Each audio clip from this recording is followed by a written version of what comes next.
Hi, I'm Nate, this is Dylan, and this is Hamza, and our podcast is called No Justice in Death. Today we're going to be going over three main points, which will be statistics, and Dylan will be doing the counter-argument. And I'll be talking about the wrongful convictions, the ethical theories, and what's a better justice system. Yes.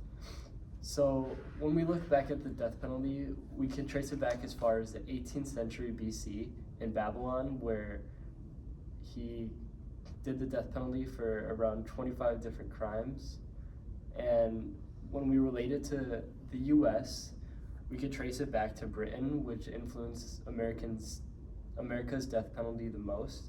And when European settlers came to the New World, they brought the practice of capital punishment. And the first ever execution recorded in the US was of Captain George Kendall in the Jamestown colony of Virginia in 1608, which was more than 100 years before our country was even started. Death penalty has always been in our history.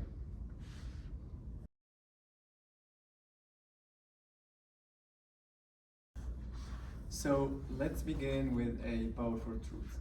Our justice system makes mistakes. Since 1973, over 200 people in the US have been exonerated and taken off death row after being proven innocent. These people were nearly executed by the state for crimes they did not commit. That alone raises deep ethical concerns about capital punishment. One of the most striking examples is Nick Yaris. At 20-year-old, he was arrested in Pennsylvania for rape and murder, and his confession, like a coerced confession and a faulty eyewitness testimony, led to his conviction.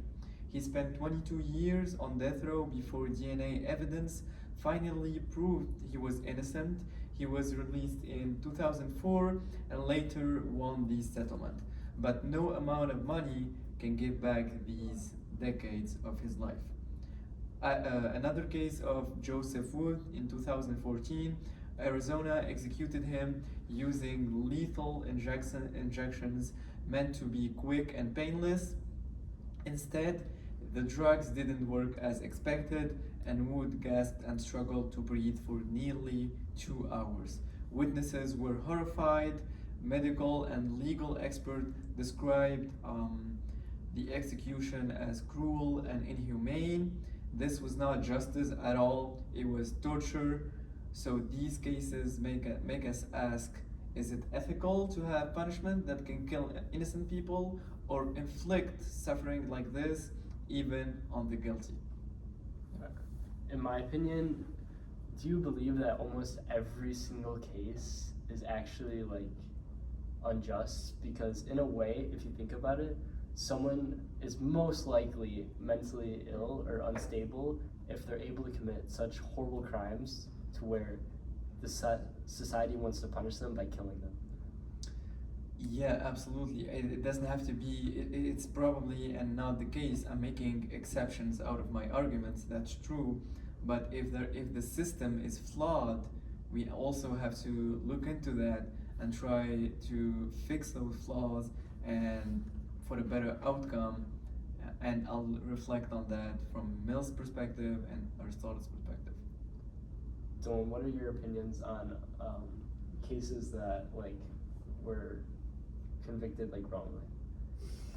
So my opinion on that is that it's such a small percentage of people that were falsely accused that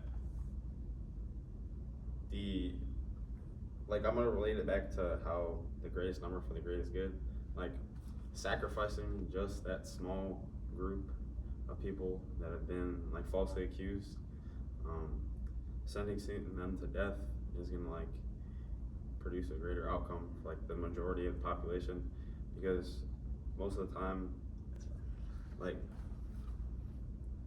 sacrificing just those few mixed in with people who are actually rightfully accused of killing people,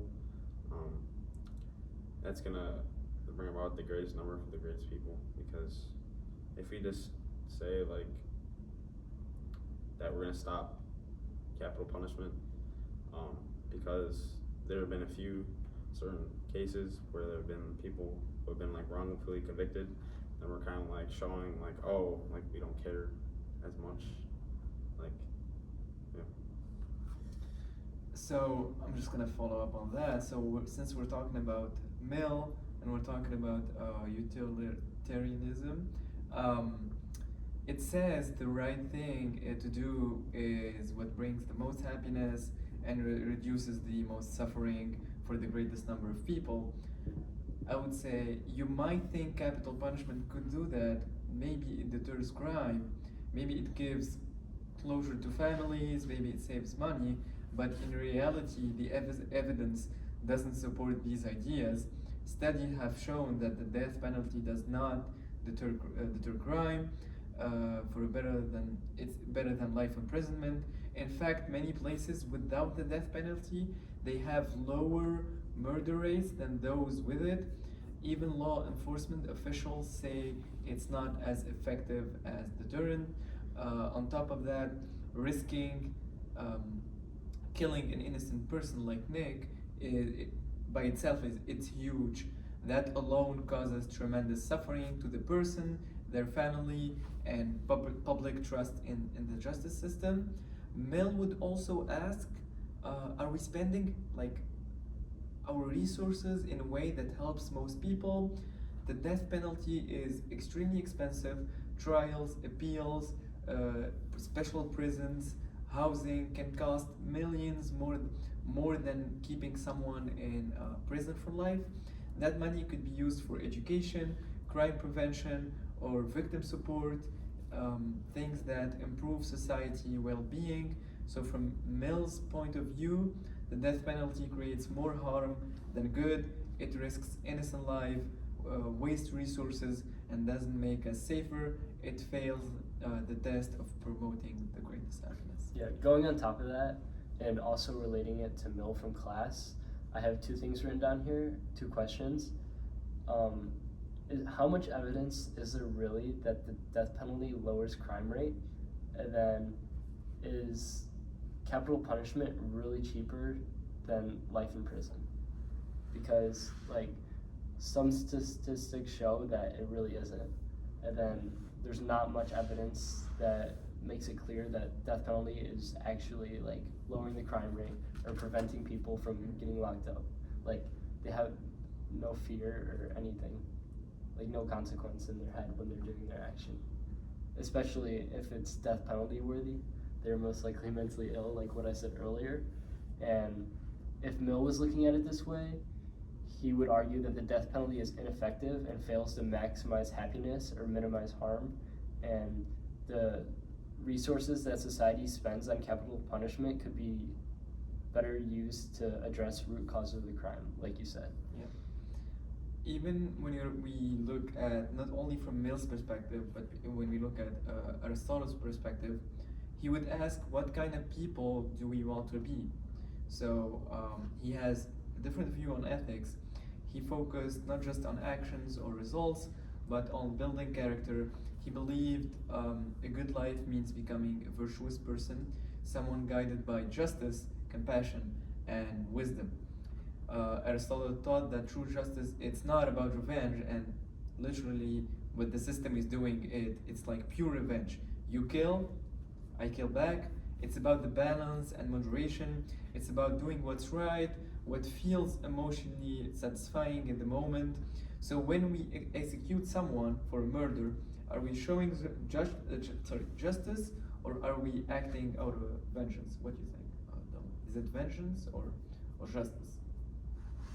I think it depends on what perspective you look at. If you look at it through the lens of the family who's been affected, as well as the people in our nation that might look at this criminal and see the acts that they committed and think that they're completely wrong.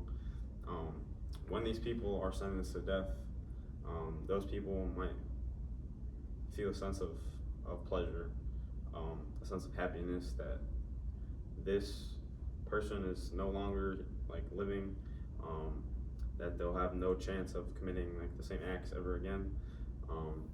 So while it might only bring happiness to those people, I think that that's still like a valid sense of feeling for those that may have lost someone. It can be for them, for the moment, justice, but for me personally, and I think Aristotle would agree, it's not real justice, it's temporary justice, like temporary happiness. I think justice should aim to restore order and improve society. Executing someone out of anger or desire, not even like, it doesn't build a better or moral community. He also Aristotle valued the compassion and wisdom, and death penalty removes the chance for someone to reflect, change, become a better person. It cuts off any path toward redemption, and a flourishing society is one where people practice these virtues, not cruelty. A society that kills to show killing is wrong sends a like mixed and dangerous message. That's where exactly I agree with Aristotle, and that's my personal opinion. And one thing I have to say to counter that is, like Nate brought up, some of these people are like mentally unstable. They're like so far gone. Do you really think there is a way for them to turn back, even if they aren't terminated? It is a tough question, to be honest, because I don't think we have a lot of data about this. Most of them, they don't recover, unfortunately, but for me, this is beyond just like ethics. This is my own ethics. I believe that even 1%, even lower, that if it's 0.0001%, that a person can recover or can become better. I think that money would be invested in rehab and help those people in need maybe recover. I know this might seem like a utopia, perfect word, we're not in it, but yeah, that's what I personally believe. I believe if there's a chance for them to recover, I would put my money in that subject. Going back to if the death penalty, like, it's revenge and not justice, I feel like when we look at ethical theories and like philosophers throughout time, we will realize that revenge is always against the moral law, and no philosophers agree with revenge. And we could even, like, when we look at it from Aristotle, like you were saying earlier, revenge is a desire and an action that should not be, like, you should not be doing, and it's excess of like, greed and wanting to have revenge and kill them for killing someone that you loved, possibly. And when we look at it from Mill, revenge increases suffering and is not productive or a positive emotional state for society. And Mill would argue that it is far more effective to just try to like recover, like you were saying, even though it may be like risky to try to recover when they have a mental illness. It is much more beneficial to society than just killing them for no reason and other than revenge and desires. And we've seen a lot of cases where most of the people accused, they would go for the mental illness like getaway to avoid being sentenced to death or death penalty. So I see flaws in the system, so I totally understand your point, Dylan. If we look at this from another way, let's take, for example, Norway, a Scandinavian country that has completely different approach to justice. Norway has no death penalty at all. In fact, their maximum prison sentence, it's usually 21 years, even for serious crime like murder. Instead of like focusing on punishment, Norway focuses on rehab.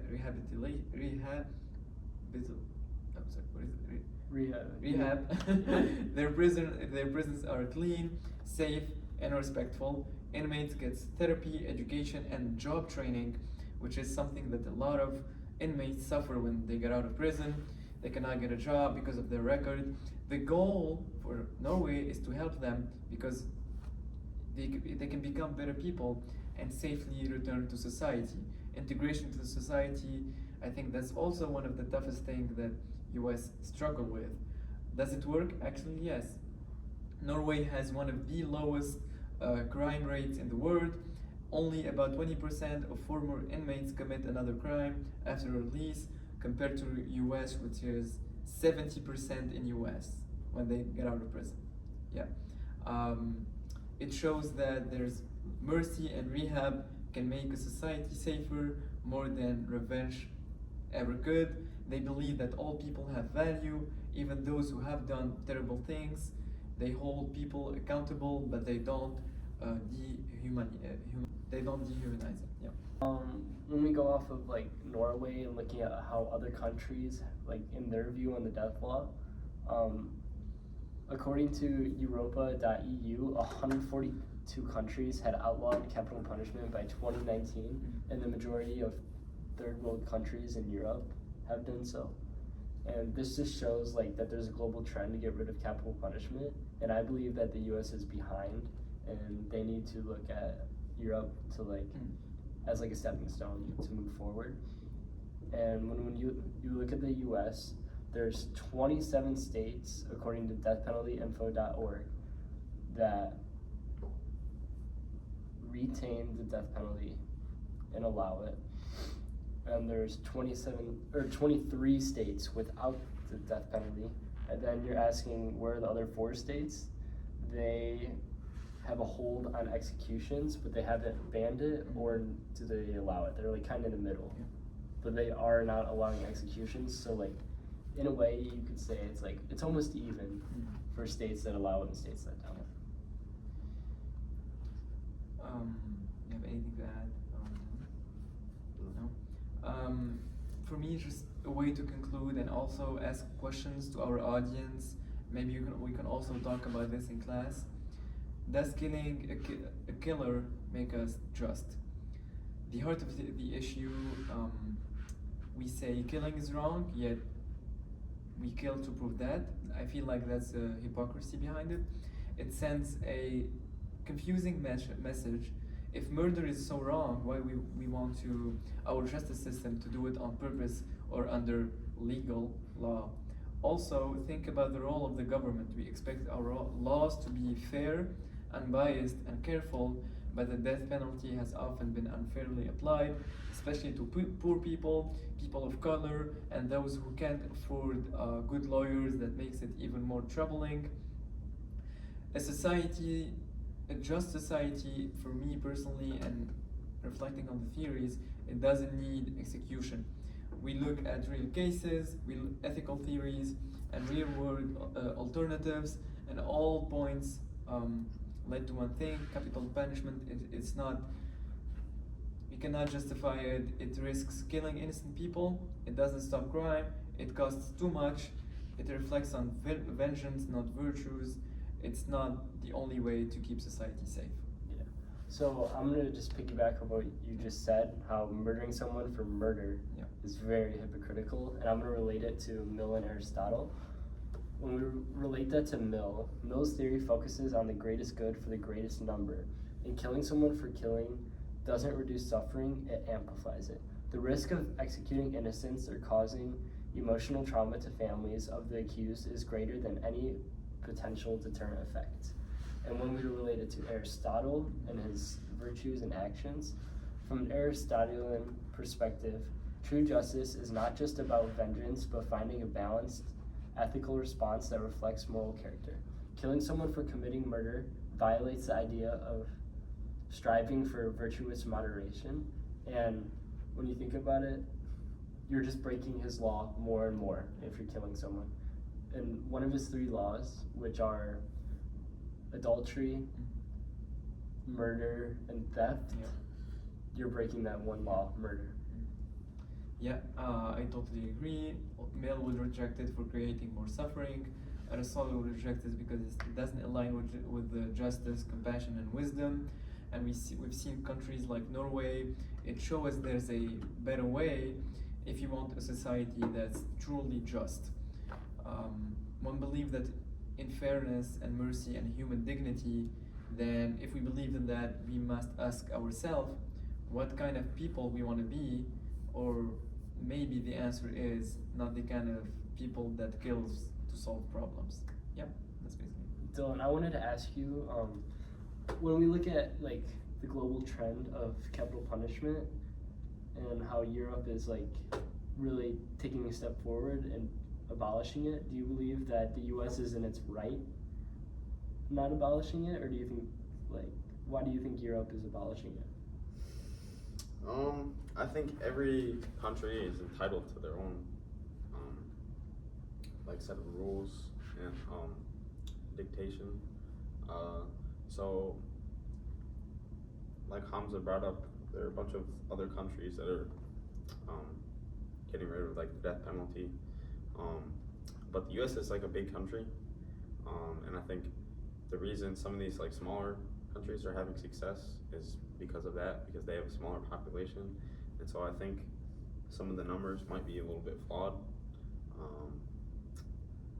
And I believe that if we tried to just eliminate death penalty in the US, obviously there would be a group of people that would agree with it, but then there would be others that would be quite upset, I feel.